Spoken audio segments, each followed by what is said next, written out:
Sir ఈ year ఎప్పుడు లేనంతగా 4 గ్రహణాలు రాబోతున్నట్లుగా తెలుస్తాం సార్. దీనివల్ల భూమిపై కని విరి ఎరుగని రీతిలో విపత్తులు రాబోతున్నాయి. ఒక పెద్ద ప్రళయమే అంటున్నారు. ఎందుకింత భారీ విపత్తులు, వినాశనం? ఎస్ అండి, ఇప్పుడు భూమిపై ఎలా ఉందంటే మొత్తం మానవ చరిత్రలోనే కాదు, మొత్తం భూమి చరిత్ర, మొత్తం భూగోళ ఎర్త్ హిస్టరీలోనే. అంటే ఏంటి, ఎర్త్ సూర్యుడి నుంచి ఎర్త్ పుట్టి ఇప్పటికి 4.5 బిలియన్ ఇయర్స్ అవుతుంది. అంటే 4500 మిలియన్ ఇయర్స్ పీరియడ్ వచ్చిందనమాట. ఆర్కియన్ పీరియడ్ ముందు నుంచి చూస్తే ఈ మొత్తం భూ చరిత్రలోనే అతి భయంకరమైన ప్రళయాలు సంభవిస్తున్నాయి. మనం ఆ ప్రళయాలు చెప్పాలంటే భూమి మీద మనం ఊహించుకుంటే, ఒక్కసారి భూ గ్రహాన్ని ఊహించుకుంటే, ఇటు రీసెంట్గా వెనిజులాలో ఒక 100 సంవత్సరాల్లో అతి భయంకరమైన భూకంపం 7.27 రిక్టర్ స్కేల్ మీద 1,00,000 నుంచి 2,00,000 మంది దాకా మరణాలు ఉండవచ్చని యుఎస్ జియోలాజికల్ సర్వే చెప్తుంది. అదే సమయంలో జపాన్లో ఎర్త్క్వేక్, దానికంటే 1 నెల ముందు ఇటు టిబెట్లో, ఇటు మయన్మార్లో ఏది భూకంపాలు, భయంకరమైన భూకంపాలు. ఈ రింగ్ ఆఫ్ ఫైర్లోను ఆల్ఫైన్ జోన్లోను భయంకరమైన ఎర్త్క్వేకులు. ఇప్పుడు ఆఫ్ఘాన్లో భూకంపం నిన్నట. అంటే భూకంపాలు. తర్వాత ఎర్త్క్వేకులు, జ్వాలాముఖులు బద్దలవడం, ఫ్యూజియామా ఇప్పుడు పొగలు కక్కుతుంది. తర్వాత ఇండోనేషియాలో క్రాకటోవా సమీపంలో పొగలు కక్కుతున్నాయి భూకంపాలు. భయంకరంగా ఉంది ఇది. దీంతో పాటు 150 సంవత్సరాలు అంటే మానవుడు రికార్డెడ్ హిస్టరీ, క్లైమేటిక్ శీతోష్ణ స్థితి రికార్డెడ్ హిస్టరీలోనే అతి భయంకరమైన ఎల్నినో. పసిఫిక్ మహాసముద్రం, పెరువియన్ కరెంటు ఇండియన్ ఓషన్లోకి మాన్సూన్స్ ఫెయిల్ అవ్వడం, ఇప్పుడు ఇంతటి దారుణం ఎల్నినో అనమాట. ఈ ఎల్నినో వచ్చినప్పుడు దక్షిణ అమెరికా ఖండంలో వరదలు, భయంకరమైన వరదలు ఉంటాయి కాలిఫోర్నియా డిజర్ట్లో. కానీ ఏషియన్ కాంటినెంట్లో ఇండియా, ఈ చైనా, ఈ సెంట్రల్ ఏషియా, ఇక్కడంతా ఆఫ్రికా అంతా భయంకరమైన కరువులు, ఉష్ణోగ్రతలు ఇవి ఉంటాయి. తర్వాత అత్యధిక వేడి సంవత్సరంగా 2027 చరిత్రలో, మానవ చరిత్రలో నమోదవబోతుంది. ఇది ఒక రకమైన ప్రళయం.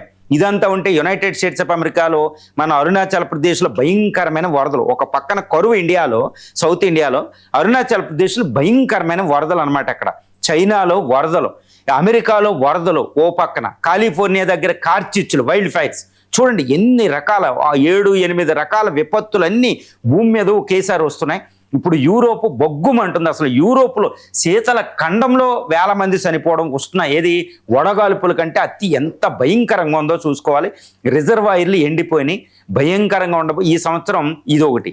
దీంతో పాటు ఏంటంటే వార్స్, మానవుడు బుర్ర కూడా పాడైపోద్ది అనమాట. ప్రకృతిలో విపత్తులు వచ్చినప్పుడే వార్స్ ఎక్కువ వస్తాయి. ఇప్పుడు చూడండి, గత 4.5 సంవత్సరాలుగా జరుగుతుంది ఇది Russia Ukraine war, longest war, మొదటి ప్రపంచ యుద్ధానికి మించిపోయిన వార్ అనమాట. దాంతోపాటు ఇరాన్ అమెరికా వారు, మిడిల్ ఈస్ట్ బొగ్గుమనడం, ఘోరమైంది. లక్షల మంది చనిపోతున్నారన్నమాట, దారుణంగా ఉంది. తర్వాత ఆఫ్రికాలో సివిల్ వార్స్, తర్వాత ఆఫ్రికా ఉగాండా ఈ ప్రాంతంలో వచ్చిన ఎబోలా డిసీజు, తర్వాత కేరళలో వచ్చిన నెఫా వైరస్. ఈ విధంగా ఎడారీకరణ జరిగిపోతుందన్నమాట. దీంతో పాటు నేను ఒకటే చెప్పాను, భూఖండం తన భూ చరిత్ర 4.5 బిలియన్ ఇయర్స్లోనే, అంటే 4.5 కోట్ల సంవత్సరాల్లోనే అతిపెద్ద విపత్తు ఒకటి జరుగుతుంది. అదేంటంటే 6th మాసివ్ ఎక్స్టెన్షన్ ప్రాసెస్ అంటారన్నమాట. యుఎన్ఎఫ్సిసి ఒక రిపోర్ట్ ఉంటుందండి, దారుణమైన రిపోర్ట్ ఉంటుంది అనమాట, క్లైమేటిక్ రిపోర్ట్. ఆ రిపోర్ట్ ఏంటంటే అంటే మొత్తం భూ చరిత్రలో 5 సార్లు, ఇప్పటివరకు 5 సార్లు మాసివ్ ఎక్స్టింక్షన్, అంటే అత్యంత ప్రళయం వచ్చి మొత్తం జీవరాశి చివరి దశకి వెళ్ళిపోద్ది అనమాట. దాన్ని ప్రళయాలు అంటారన్నమాట. ఇప్పటివరకు ప్రళయాలు 5 సంభవించినాయి. ఈ 6వ ప్రళయం ప్రస్తుతం జరుగుతుందంట. 6వ ప్రళయం అంటే సహజంగా మరణాల రేటు కంటే, అంటే అన్ని జీవరాశులు ఎంటైర్ బయోడైవర్సిటీ అంటారు, అన్ని జీవరాశులు, భూమి మీద ఉన్న జీవరాశులు సహజ మరణాల కంటే 1000 రెట్లు ఎక్కువ చనిపోతున్నాయి. ఇది 6th మాసివ్ ఎక్స్టింక్షన్ ప్రాసెస్ అంటారన్నమాట. ఒక ప్రళయం వచ్చినప్పుడు జీవరాశి అంతం జరిగినట్టు జరుగుతుంది ప్రస్తుతం.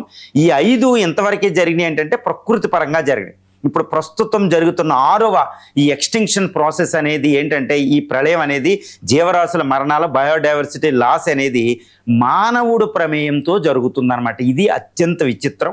దాంట్లో యునైటెడ్ నేషన్స్ అసెంబ్లీలో యుఎన్ఓలో ఒక ఆయన ప్రసంగిస్తూ, ఒక సైంటిస్టు మాట్లాడిన మాట ఏంటంటే, దాని అర్థం ఏంటంటే, ప్రతిరోజు మానవుడు తను తినే ప్లేట్లలోనే 1,000,000 జీవులు చనిపోతున్నాయి. అంతే అంతే గుర్తుపెట్టుకోండి. ఇప్పుడు హైదరాబాద్ బిర్యానీలా ఉంటుంది అనమాట. మానవుడు తన అపటైట్ కడుపు నింపుకోవడానికి కోటి జీవుల్ని రోజుకు చంపుతున్నాడు. ఇది ఒక్కటే కాదండి. ఇదే విధంగా ఎరువులు వాడడం, క్లైమేట్ చేంజ్, ఉష్ణోగ్రతలు, కార్బన్ డైఆక్సైడ్, మీథేన్ వాడడం వల్ల ఈ యొక్క శీతోష్ణ స్థితి మార్పు వల్ల పోలార్ రీజన్ మంచు కరిగి సముద్రాల పైకి వచ్చి సముద్రం వేడెక్కిపోయి సముద్రంలో మీథేన్, కార్బన్ డైఆక్సైడ్ మళ్ళీ రిలీజ్ అయ్యి కొన్ని కోట్ల జీవరాశులు చనిపోతున్నాయి అనమాట. ఫారెస్ట్ క్లియరెన్స్ ఇప్పటికే భూమి మీద 40% వ్యవసాయ భూమిగా మార్చేశాడు. ఇది హ్యూమన్ హిస్టరీ భూ చరిత్రలోనే ఎప్పుడూ జరగలేదు. ఎన్నో వ్యాధులు బయటకు వస్తున్నాయి. తర్వాత జాంబీ అనే వైరస్ కూడా పోలార్ రీజన్ నుంచి వచ్చే అవకాశం ఉందనేది రీసెంట్గా దాన్ని ఈ యొక్క రెమినెంట్ కనుగొన్నారు. జాంబీ వైరస్ కూడా ఏదో ఊహ కాదు, అది కూడా నిజం అవబోతుంది అనే పరిస్థితులు అక్కడ ఉంది. పోలార్ రీజన్లో కొన్ని లక్షల సంవత్సరాల క్రితం మునిగిపోయి మంచులో ఉన్న జీవరాశులు బ్రతికి బయటపడుతున్నాయి అన్నమాట. ఇది ఊహించుకోవడానికి కూడా సాధ్యం కాదు. దారుణాతి దారుణమైన పరిస్థితి. ఇది భూ ప్రళయం. ఈ సంవత్సరం 2027 మనకి ఈ సంవత్సరం అంటే 2026లో 4 గ్రహణాలు, 2 సోలార్ ఎక్లిప్స్, 2 లూనార్ ఎక్లిప్స్ అందరూ మనకి సోషల్ మీడియాలో అన్నీ కనపడుతున్నాయి.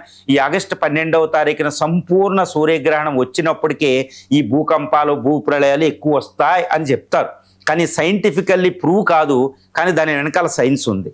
ఎందుకంటే ఈ భూమి మీద ఆటుపోటులు అనేది ఒకటి వస్తాయి. సూర్యగ్రహణం వచ్చినప్పుడే కొన్ని వార్లు వస్తాయి. సూర్యగ్రహణం పెద్ద పెద్ద భయంకరమైన సూర్యగ్రహణాలు పట్టినప్పుడే కొన్ని భూకంపాలు వస్తాయి, తర్వాత కొన్ని సైక్లోన్స్ వస్తాయి, తర్వాత సునామీలు వస్తాయండి. ఇది ఏంటి అంటే మీకు ఎందుకు చెప్తున్నానంటే ఆటుపోట్లు అని ఉంటాయి. ప్రతి 15 రోజులకి, ఒక నెలకే సూర్యుడు ఏది మనకి పౌర్ణమి రోజున సముద్రం ఎక్కువ పొంగుతుంది చూడండి. ఎందుకంటే గురుత్వాకర్షణ శక్తి అని ఉంటుంది. ఏది చంద్రుడికి సూర్యుడికి మధ్యలో భూమికి మధ్యలో గురుత్వాకర్షణ. ఈ గురుత్వాకర్షణ శక్తి వల్ల నీరు, ఈ భూమి కూడా కొంచెం వ్యాకోచిస్తాయి అన్నమాట, పెరుగుతాయి. కాబట్టి ఈ విలయాలే ఎక్కువ ఉంటాయి అన్నమాట.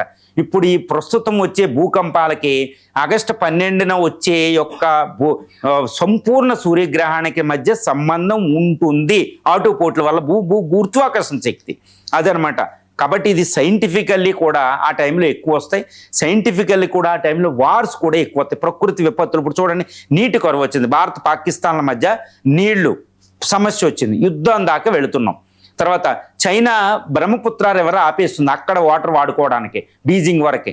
కాబట్టి మనం దానితో యుద్ధం చేయాలా బ్రహ్మపుత్ర అనేది ఒకటి. ఆఫ్రికాలో వార్సు. కాబట్టి ప్రకృతి కరువులు వచ్చినప్పుడే వార్సు జరుగుతూ ఉంటాయి. ఇదంతా ఏంటంటే ఘోరమైన విపత్తు. ఇది మాల్దూస్ 1798లో మాల్దూసియన్ పాపులేషన్ థియరీ అని ఉంటుంది అనమాట. అందులో ఆయన చెప్తారు, ప్రకృతి మీరు జనాభా తగ్గించుకోకపోతే ప్రకృతే తన పిల్లలను తను చంపే పరిస్థితి తెచ్చుకుంటారు అని. చూడండి, ఈ భూకంపాలు, ఈ ప్రళయాలు, తర్వాత ఈ గ్లోబల్ వార్మింగ్ వల్ల మంచు కరిగి కొన్ని బిలియన్ టన్నుల మంచు కరిగి సముద్రంలోకి వస్తుంది. అక్కడ బరువు తగ్గడం వల్ల అక్కడ భూమి పైకి లేస్తుంది.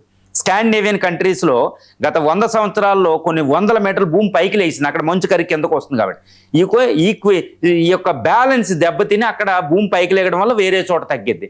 ఇది భూకంపాలు వస్తాయి. రీసెంట్గా ఇండియాలో కూడా ఈ మ్యాప్ రిలీజ్ చేయడం జరిగింది. ఉత్తర మైదానాల్లో, ఇది గంగా, సింధు, బ్రహ్మపుత్ర డెల్టా మైదానాల్లో ఎక్కువ గ్రౌండ్ వాటర్ వాడేయడం వల్ల అక్కడ భూమి పైకి లెగిస్తుంది, ముఖ్యంగా పంజాబ్, హర్యానా అని. అక్కడ భూకంపాలు వచ్చే పరిస్థితి ఉంది. కాబట్టి మానవుడు చేసే ప్రతి చర్య ఇలా ఉంటుంది. 6th మాసివ్ ప్రాసెస్ జరుగుతుంది. మరి ఇది ఆపాలి అంటే ఒకటే ఉంటుంది అనమాట. నేను చెబుతున్నానని కాదు, మన వేదాల్లో ఒక వాక్యం ఉంటుంది అనమాట. ఇది మానవ సేవే మాధవ సేవ అనేది ఒకటి ఉంటుంది. అది దానివల్ల ఈ పాపాలన్నీ. కేవలం మానవుడు సేవ చేస్తేనే మాధవ సేవ, దేవుడి సేవ. ఈ జీవరాశి మానవుడు ఒకడే బతికేయగలడా? చెట్లు, పుట్టలు, బ్యాక్టీరియా అన్నీ, ఈ సకల జీవకోటి లెక్కబెట్టడానికి కూడా లేదు ఇప్పుడు ఈ సైన్స్. అలాంటి జీవకోటి ఉండడం వల్ల వీడు బతుకుతున్నాడు. మరి మానవ సేవే మాధవ సేవ. మానవుడు ఒకటి సేవ చేస్తే దేవుడి సేవ కాదండి, దాన్ని మార్చాల్సిన తరుణం ఆసన్నమైంది. మన వేదాల్లో ఉన్న మానవ సేవే మాధవ సేవ అనే పురాణాలు, ఉపనిషత్తులో ఉన్న వాక్యాన్ని మార్చి మనం ఒకటి పెట్టాలి. జీవసేవే మాధవ సేవ అని పెట్టే పరిస్థితి వచ్చిందనమాట. అందువల్ల ఈ భూమికి, విశ్వానికి నేనే కేంద్రం అనే ఒక ఈగోటిస్ట్ యాటిట్యూడ్ మానవుల్లో ఉంది. అది అత్యంత ప్రధానమైన కారణం. ఈ సృష్టినే నేను శాసించగలుగుతాను, ఈ జీవరాశులు నేను శాసించగలుగుతాననే ఒక ప్రౌడ్ అనేది ఈ మానవుల యాటిట్యూడ్ ఉందన్నమాట. అది చేంజ్ అవ్వాలి. నువ్వు ఇందులో ఎన్ ఇంటిగ్రల్ పార్ట్ అంతే, నువ్వు ఒక భాగాన్ని మాత్రమే. నువ్వు ఇది కేంద్రానివి కాదు అని మన యాటిట్యూడ్ని చేంజ్ చేసుకుని, భారతదేశంలో ట్రైబల్ పీపుల్ ఉంటారండి, వాళ్ళు వేల సంవత్సరాలుగా అక్కడ ఉన్న అడవులు పాడవు. మన ఆధునిక మానవుడు ఒక్కసారి అడవుకి వెళ్తే అడవు నాశనం అయిపోద్ది అనమాట. ఇలా మన యాటిట్యూడ్ చేంజ్ చేసుకుని ఏం చేయాలనేది ఉంటేనే భూమి ఉంటుంది. లేకపోతే ఈ ప్రళయాల్లో ఈ మానవుడు అంతం అనేది చాలా దగ్గరలో ఉన్నాడనేదే UNFCC, united nations framework convention on climate change, IPCC రిపోర్ట్లు అనేవి ఇవన్నీ మనకు చెప్తున్నాయి. ఇది ఎంతో దూరంలో మానవ విలయం అనేది ఉండదు అనేది చెప్తుంది. తర్వాత ఇప్పటికే ఒక సైంటిస్ట్ మనకి హెచ్చరించడం జరిగింది, త్వరగా వేరే గ్రహాన్ని వెతుక్కోండి, వేరే గ్రహం వెళ్ళే మార్గం చూసుకోండి, భూమి అంతమవుతుంది అనేది ఆయన బ్రిటిష్ సైంటిస్ట్, గ్రేటెస్ట్ సైంటిస్ట్ ఇప్పటికే చెప్పడం జరిగింది. ఎలాన్ మస్క్ దానికి అనుకూలంగానే ఇప్పుడు స్పేస్ షటిల్ పంపిస్తున్నాడు. వేరే గ్రహానికి వెళ్ళిపోతారా లేకపోతే ఈ భూగ్రహాన్ని రక్షించుకుంటారా అనేది వచ్చేదే ఈ భూ ప్రళయాలు అనమాట. ఎంతటి ప్రళయాలు వస్తున్నాయో చూడండి. ఎల్ నినో ఒక ఎగ్జాంపుల్, వార్స్ కూడా ఒక ఎగ్జాంపుల్ అనమాట.